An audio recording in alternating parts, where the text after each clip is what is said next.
Thanks very much, Mr Speaker. My question is to the Treasurer. Last year, when asked about changing negative gearing, the Treasurer replied, and I quote, "No, I don't think we should change it." Is that still the Treasurer's position?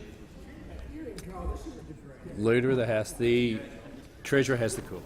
Mr Speaker, I've been very clear about my view on negative gearing.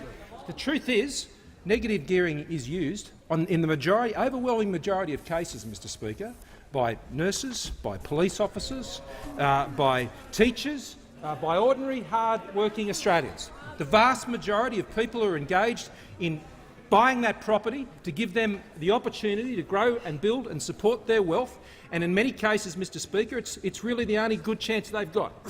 And this side of the House has always supported people prepared to have that sort of a go, Mr Speaker. We've always supported them to do that.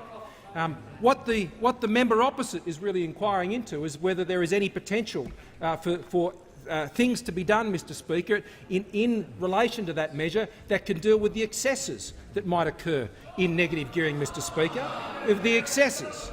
But what I can say to the House, Mr Speaker, is the more than 80% of people that are of a very modest income and average income, Mr Speaker, who are engaged in using that opportunity, we understand why they do it, Mr Speaker. We understand that they want to be able to provide for their family, they want to be able to provide for their future, and we understand that they make sacrifices to do it. And we understand, Mr Speaker, that they are not the problem in our tax system, like those opposite have suggested.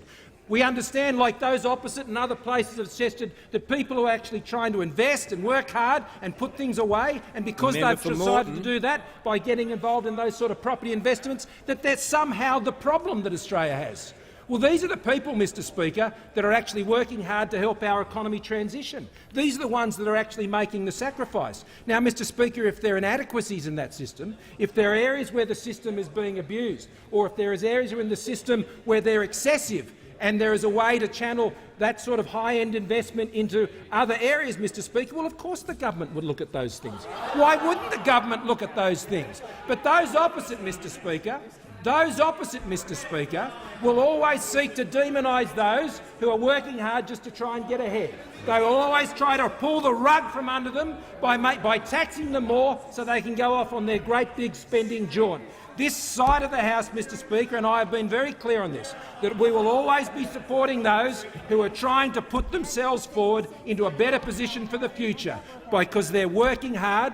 They're putting those savings, whether it's into an investment property or something else, Mr Speaker, or into their superannuation or something else. They are doing the things that we are wanting them to do and encouraging them to do. Those opposite will rip the rug from under them, Mr Speaker, so they can tax them more, so they can spend more.